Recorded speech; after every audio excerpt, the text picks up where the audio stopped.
Hello, everyone, and welcome to COM 350, where we are talking about Michel Foucault. That is how you say it, Michel Foucault, a French philosopher and critical theorist who actually, surprisingly, is not considered a rhetorical theorist necessarily, but in fact a critical theorist. Today we're going to talk about what critical theory is a little bit, and we're going to talk about Michel Foucault in the context of that. And we'll see how far we get in this lecture today as to what might be left for Thursday. What I can tell you is this: if you have not read Michel Foucault yet, you probably will enjoy reading Michel Foucault. Sometimes he talks a little bit abstractly and amorphously, but the truth of the matter is that I was rereading him again, probably for the fourth or fifth time in my life, and I was going, oh, no, wait a minute, why didn't that make sense to me before? So it doesn't always make sense the first time around, even the second, third, or fourth time around, but let me put some of it in context for you so that perhaps you'll understand more. And perhaps if you haven't read it yet, you might be, I don't know, interested in reading it for Thursday. So why is it in a rhetorical theory class that I bring up critical theory? What is critical theory? And I'll answer an even more current question. What is critical race theory? All right, so let's start with the basic idea of critical theory. Where does it come from? A lot of people will tell you, and not untruthfully so, that it comes from Marxist ideas. And what we mean by that is that economic ideas of Marx were about money and power. And he also believed that money wasn't the only thing that could distribute or consolidate power. Remember I told you back when we studied the Romans that the relationship between power and rhetoric is such that the more centralized that power, the less need there is for rhetoric, and the more decentralized that power, the greater the need for rhetoric. Well, power can be distributed in other ways other than money. It can be distributed in the form of language, in the form of social capital. And Marx really has a really good critique of that. Now, does that function in the real world as a philosophy or as a pragmatic? No, it does not. It's a theory. It's a theory that provides you with a lens of how to view the world. Some people would say that it's a paradigm, that it is a way of viewing the world through the lens of maintaining and distributing, I guess, power. So whenever somebody says I'm doing a critical theory piece or a critical analysis of this, what they're usually talking about is in some way, shape, or form, they are looking at power relationships. For rhetoricians, those are created through language. The language that we choose to use actually does indicate a hierarchy in the world. It indicates a level of class system. It indicates who and where we are in the power structure of the social world. Now, not many people think of it that way, but Marx sort of drew our attention to it when he started talking about sort of the capitalistic idea of using language to oppress certain groups, to marginalize certain groups, to raise up other groups, to get people to spend money when, we don't want to. You must have the newest car, you must have the fastest car, you must have the newest iPhone, you must have when it comes out, you have to be the first person to have it because money is about material objects. But Marx didn't leave it there. Marx did not leave it there, but more importantly, the philosophers who followed him took it into other areas of study. We're not going to study all of those theorists because that would be overwhelming, I think, for you all. So what I've done for this semester is I've pulled it down to one specific critical theorist. And I did that because Michel Foucault particularly, while many other philosophers focus on language, he really gives us a way of looking at language that is directly related to truth and knowledge. And I thought that might be the place of the greatest interest. A lot of times it's the greatest interest to me. I'm not really big on breaking down the symbol from its object and doing some mathematical equation to figure out how that works. I'm much more of the tell me a story about how power works. And that right there will tell you something else. I have for Thursday listed that we're going to talk about critical theory and metaphors. And that's a very interesting topic to have a discussion about more than it is anything else. So today, when you learn about critical theory and what it is, when you learn about Michel Foucault and the story he tells, you'll be able to, I think, identify some metaphors in your life, that is, symbolic things or stories that place us in a hierarchy, tell us who we are. One of the ways I think about this a lot is in the movie Encanto. If you've seen it, fantastic. You'll know what I'm talking about. People can watch Encanto and immediately know which character they identify with the most. It's a story of a family. And there's all these different characters that you can identify with or not. It just so happens that my family has 4 children in it. Much the same as the Madrigals. Of course, they have all girls. There's boys in my family, but you know, a lot of people would ask, well, which one are you? Honestly, I'm Bruno. I'm pretty sure I'm Bruno. I don't know if my whole family would agree with that, but I'm the one that's sort of put away, that you don't talk to, that I didn't get sent away, but made to feel like I needed to leave because I was a troublemaker, a black sheep, a different person. And so I did. And my 3 siblings all live within a reasonable driving distance of my mother. And I do not. So I always say that I'm Bruno. I don't know if that's true or not. Much like Encanto, all metaphors, most of us, can sort of relate to some part of that metaphor. And that tells us where we rank, where we file, where we are in the hierarchy of society. Now, you might not believe me, so let's dive into what critical theory actually asks us to do. In order to look for power relationships, you have to understand who has the power to label.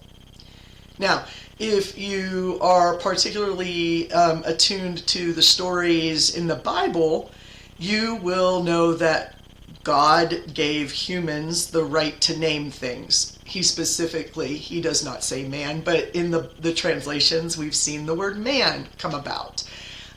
So men have the right to name things. That's a very strong power in the world, to be able to name and define things, right? If you follow more Eastern cultures and Eastern religions, they tell you to look for the meaning, to look for the language in a phenomenon. So go out and experience nature and have it tell you who it is. Those are 2 completely oppositional stories to how in the world we've come to name things. Those are 2 stories that also indicate a relationship of power. All of us have different perspectives based on when we were born, where we were born, how much money we have, what experiences we were allowed to have, whether you were raised on a farm or raised in the city or raised in a suburb of a big city or raised in a town around Springfield, and Springfield is the city. Everything is relative to our experience. Everything is filtered through our experience.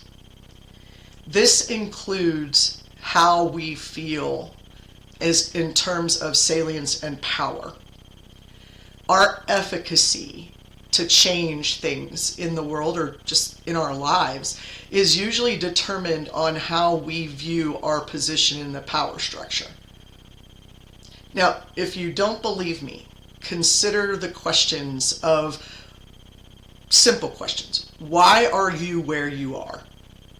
Are you at Missouri State University because you can finally afford to do it and you're paying it? Are you at Missouri State University because you know that you're going to need a degree to get the job that you want to get in order to live the life you want to live? Are you at Missouri State because your family just expected you to do that? Are you at Missouri State because you couldn't get into Harvard? I mean, all of those things sort of dictate where we are in the life choices that we make. Okay, well, that's a philosophical and personal discussion I'm sure that you should have with yourself, but what does that have to do with Foucault? And the answer is that Foucault tells us, much like other critical theorists, that inherent in our language are the structures of hierarchy. Now, this harkens a little bit back to Burke, but not the same way that you think. The hierarchy is intended in this case, and when we talk about the continental philosophers, particularly coming out of the Frankfurt School, which is who we're talking about really here. The Frankfurt School, which by the way is a location of not a school. It basically is a group of philosophers who came from the general area of the European continent, and they followed the principles of what was known as the Frankfurt way of thinking. So I've had people literally come to me and say, well, you're teaching what they teach at the Frankfurt School. And I'm like, that'd be difficult. There is no such thing. So I find that funny when people tell me that. But what does that tell me? It indicates to me what they know, how much they know about the critical theorists who follow in the Frankfurt tradition, right?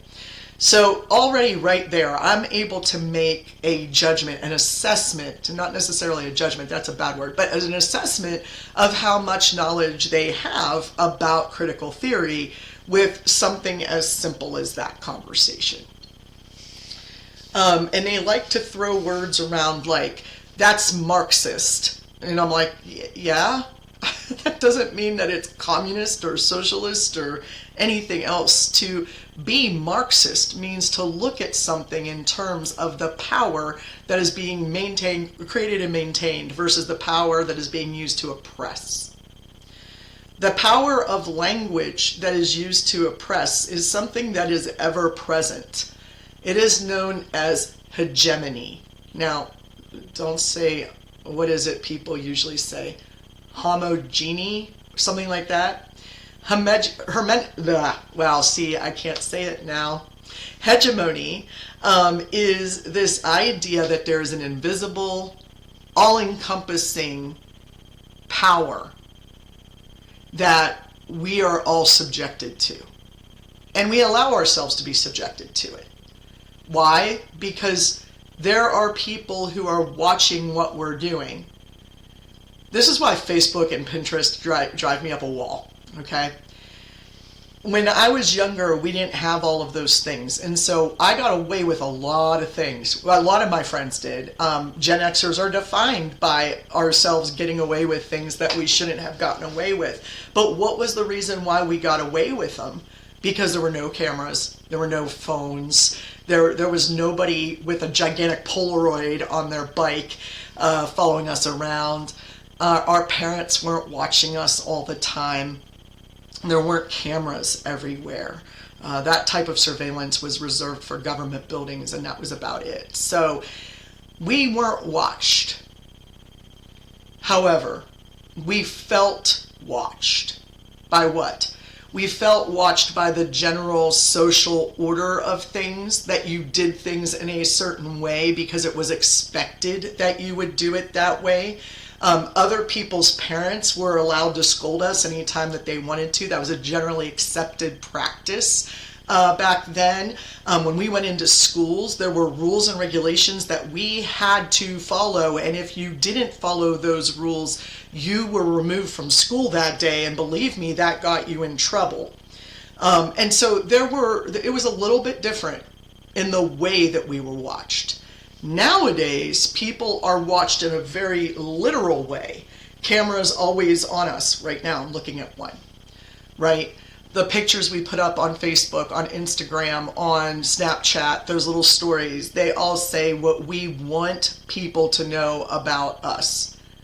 And when we violate the symbolic order, we're sort of proud of ourselves, right? They're like, oh, look what I got away with, ha ha ha. And then we post it online, and I'm very confused. If you're going to get away with something, don't post it online. That always makes me just, I laugh at it. It's absurd. It's absurd to go and violate something in the social order, be stupid. The movie Jackass did not help us, right? Or the show, whatever the heck that was. Going out and violating the symbolic order is not a good thing. And yet we record it and tout it as being this amazing, wonderful thing. And this occurs in our everyday lives, not just our social media, not just in an elevator, not just in a library or, walking down the street. It's everywhere. Because hegemony, that thing, that overseeing power, is always present, it's always invisible. So there are different marginalized groups that have taken this idea of looking at through the lens of power and how language is used to maintain and that power. And they say things, for example, like a feminist critique. A feminist critique looks at how power is created and maintained through language in order to somehow affect and honestly oppress, it used to be women. Then we started saying the feminine. And I would now say that it's not just women or the feminine anymore. It's now anyone who identifies differently than society thinks that they should, right? And we could see how this language is used to oppress. One of the funniest things, I think, in the world is the fact that all of a sudden, about 10 years ago, people started writing bathroom bills, right? The idea that men couldn't go into women's restrooms and women couldn't go into men's. It has never been illegal for a woman to go into a men's room or for men to go into women's rooms. It was just a social sort of part of our symbolic order that if you felt you were female, you went into the women's restroom. The little picture of the person in a skirt, which by the way is still there. Apparently women only wear skirts still. That's a throwback to an old hierarchical idea, right? It was never illegal. And then one day somebody thought, I need to make this illegal, like formally. And I'm just like, what are you talking about? Whenever I go to a restaurant and the women's room has a full-on line behind it, but the men's room is empty, I'm going in the men's room.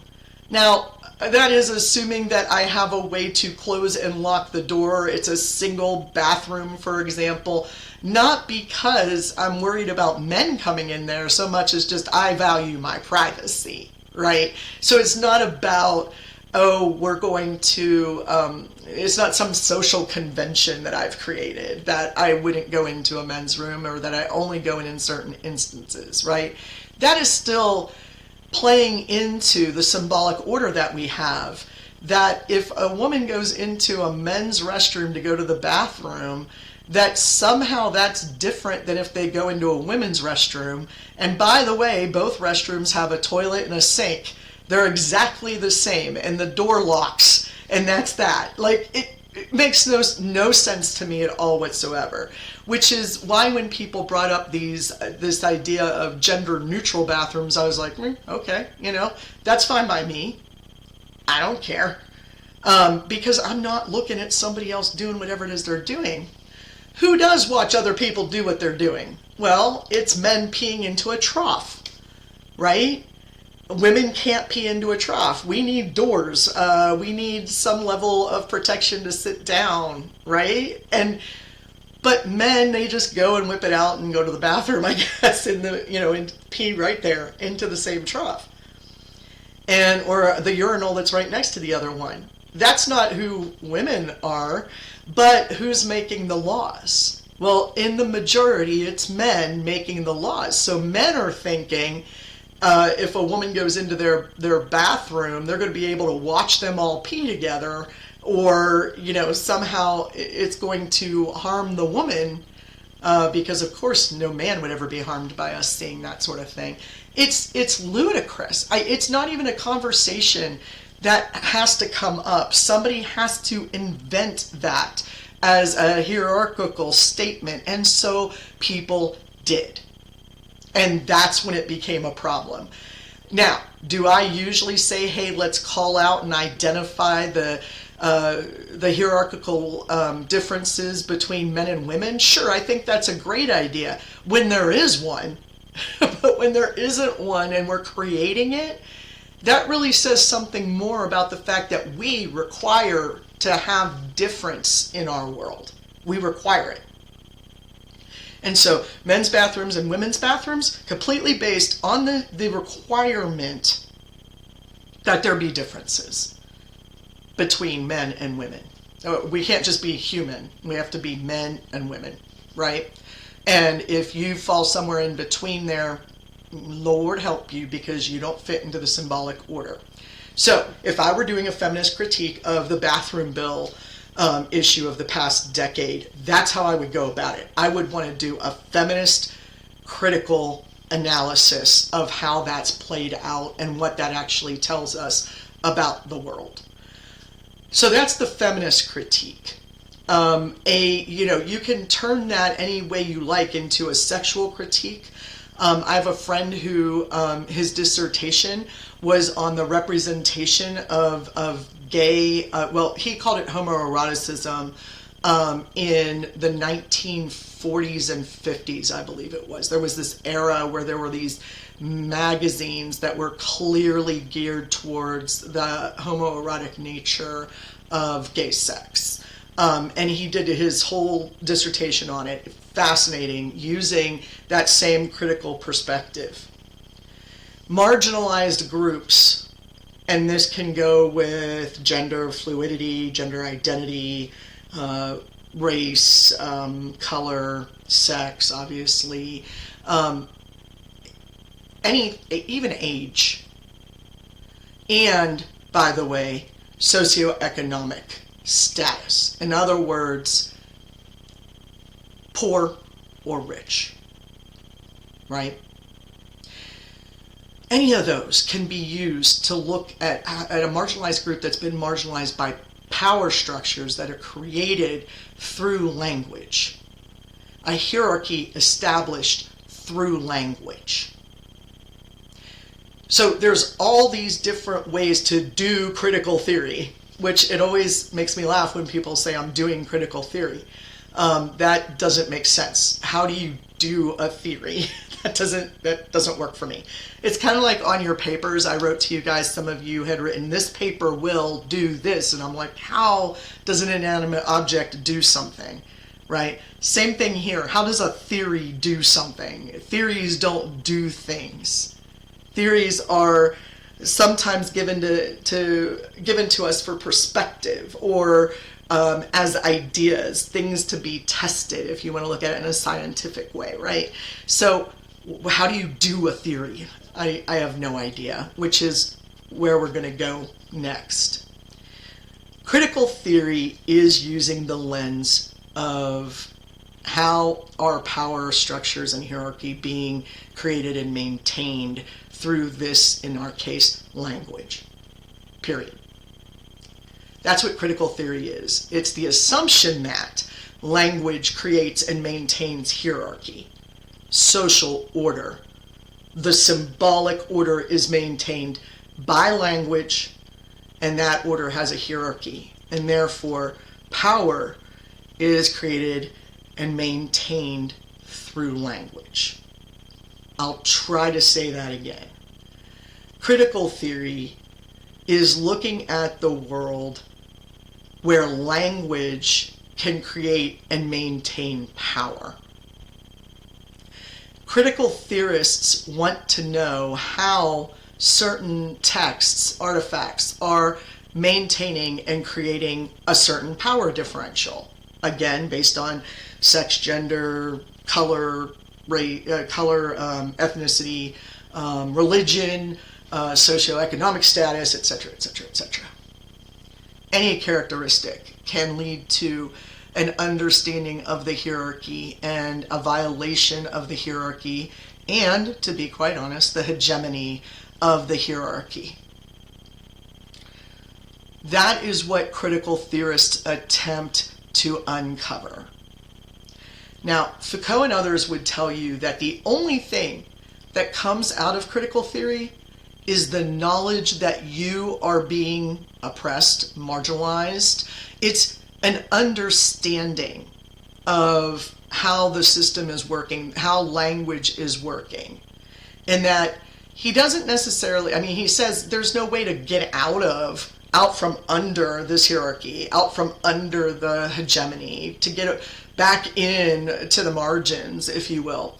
There's no way to do that. But once you know how you are being oppressed or marginalized, once you know, you're able to do things better.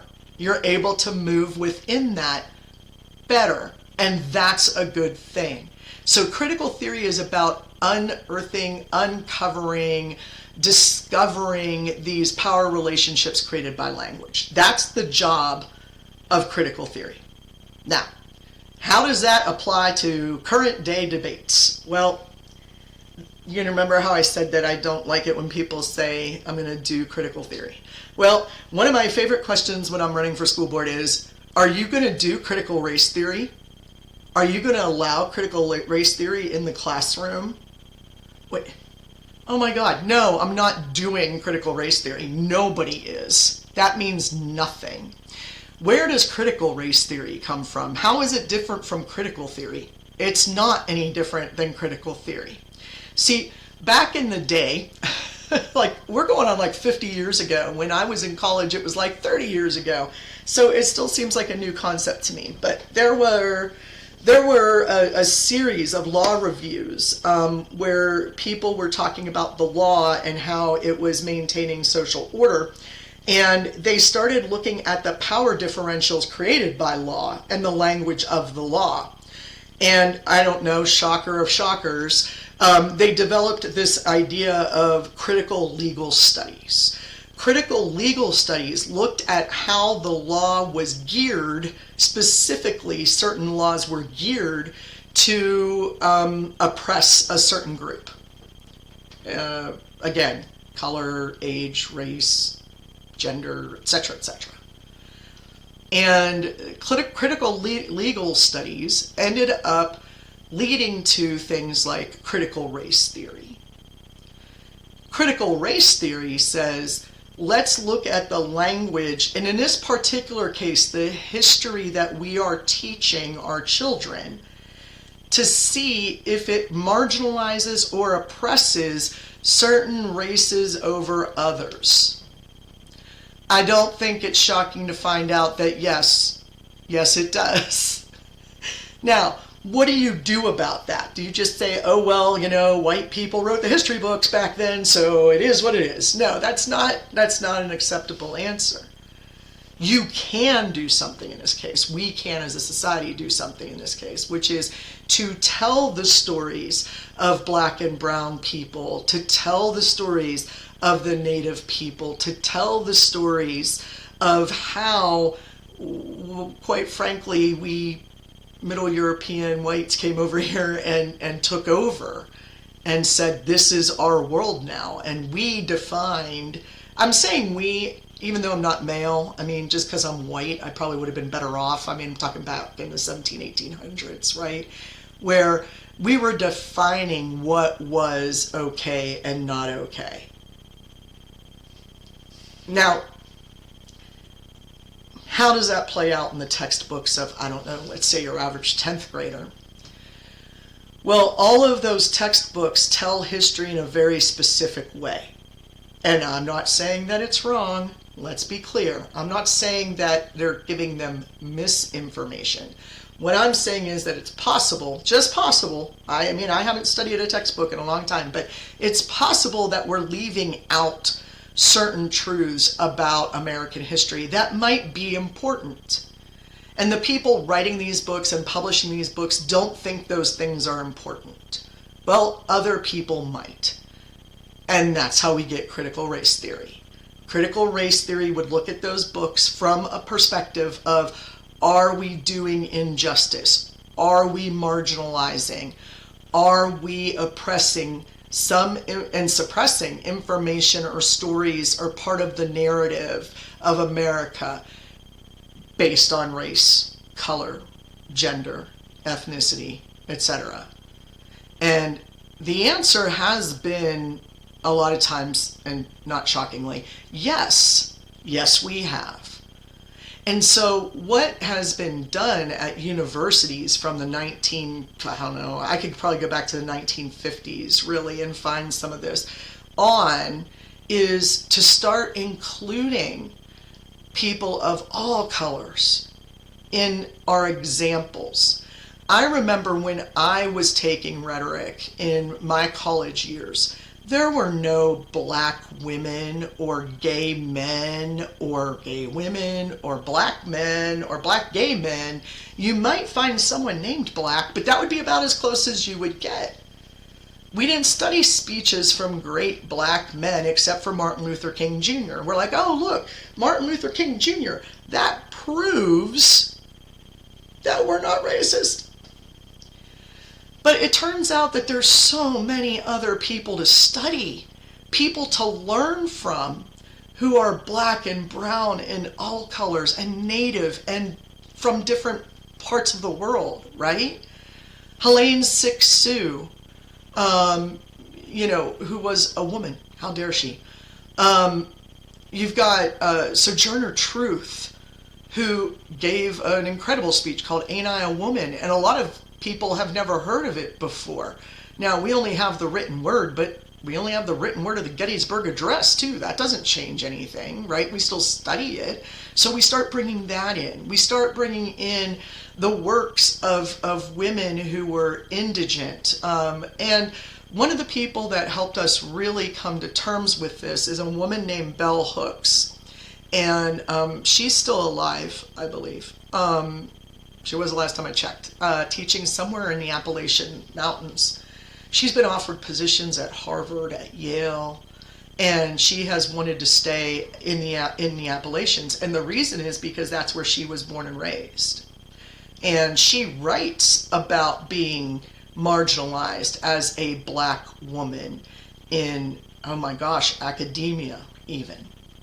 So it started in the universities and such. How does that trickle down now to people saying we're doing critical theory in high schools and grade schools? Well, very simply is this. Our history books have been the same for far too long, and they have not taken upon themselves the stories of anyone other than white people, for the most part. And so people who say, I want to bring CRT into my classroom, are saying, I want to use more examples of people of color, of people who were raised in poverty, and have something to share about our history and about our stories. Not just the rich people, not just the people who came over here poor and made the American dream and now their last name is freaking Carnegie or Kennedy or something, right? We love that story, don't get me wrong. But maybe those stories need to be told differently. Now, we start to hear them. What was it? The movie that, oh my goodness, I think it was called Happiness, that had Jaden and Will Smith in it. The story of a man who was indigent and worked his way up to become a Wall Street trader, right? And that was awesome because it's the story of a black man teaching his black son that you can change things. I had never heard that story before. That man could have died off this planet and I never would have heard that story, but somebody said, hey, it's important for us to study that. It's important for us to understand that story. And they made a movie about it and it was a blockbuster. Fantastic, right? It's little things. I say little things. Changes like that. The idea that there may be an alternative example, an alternative metaphor that helps us understand not just as well, but even better, right? And so why are people pushing back against critical theory, critical race theory specifically? One, it's Marxist, and Lord knows we don't want that. And honestly, that's just blatant, honestly, anti-intellectualism. If somebody thinks that Marx is bad, that's probably because they don't understand what he actually did.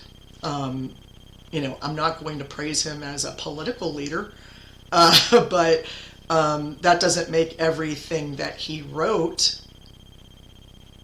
not good to listen to or not good to learn from. And that's the case with a lot of people in the world of critical theory, is that they themselves represent marginalized groups a lot. So it comes from the wrong place. The second reason why people have a problem with it is because it highlights mistakes that we make as a society. And no one wants to acknowledge that. No one wants to acknowledge that we are currently marginalizing groups of people. I saw this play out very, very clearly in Nixa High School, at the school board for the Nixa School District. I saw this play out there in a very, very sad way, which was they started saying they were going to remove all books that referred to the LGBTQIA movement in any way, including an author whose last name happened to be G-A-Y, gay. And we're like, maybe we should fight against that. And so all these students who identified as LGBTQIA, and by the way, that includes allies, right? That includes allies, that they should be taken off the shelves, shouldn't be seen.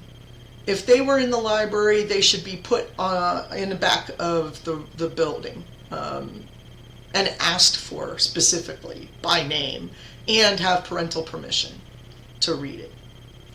And so these students, these teenagers, because we were really talking about the high school at this point, of course, they were like, so this means that I should be put behind a shelf? This means or taken off a shelf, put behind a desk and not seen and not heard? Is that really what they're saying? And I'm kind of like, yeah, you know what? If I look at this from a critical perspective, absolutely that's what's happening. And yeah, of course we fight about it. We're still fighting about it. One of my favorite things that came out today, a friend of mine sent me a message and she said, hey, did you see this article? I said, okay, I'm going to look at it. And it was from the Newsleader. And the Newsleader says that Nixa has made it into the U.S. News and World Reports as the #1 school district in the Springfield metropolitan area. And I'm like, okay. And so Nixa schools are like, we're #1 according to U.S. News and World Reports. I'm like, yeah, congratulations. You are #1 in the third largest city in a state that ranks 50th in education. Across the state, Nixa School District is number 27. Nationally, it's somewhere in the 1500s, I think, or it's low. Point being that we can rhetorically construct this any way we want and still marginalize entire groups of people at the same time. I now notice that I've gone on for way longer than I intended to about critical theory today. So here's what I'm going to do.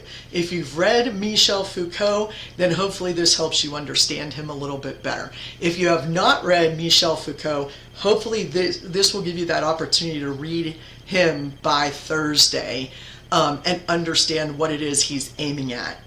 Pay particular attention to the following things. In the order, I want you to notice the hierarchy and discipline. How we have divided and put very clean lines between disciplines of knowledge. In Discourse and Truth, I want you to look at a couple of things. I want you to look at how he defines rhetoric. And he takes a long, rolling way to get there, I'm not going to lie. And he uses a Greek word that I can't even pronounce. It starts with a P and has two R's in it. You'll see it. I practiced saying it before I came online and then completely forgot how to say it. So maybe I'll look that up on how to pronounce it again. But take a look at that, because what he ends up saying about rhetoric is that it helps us create truth.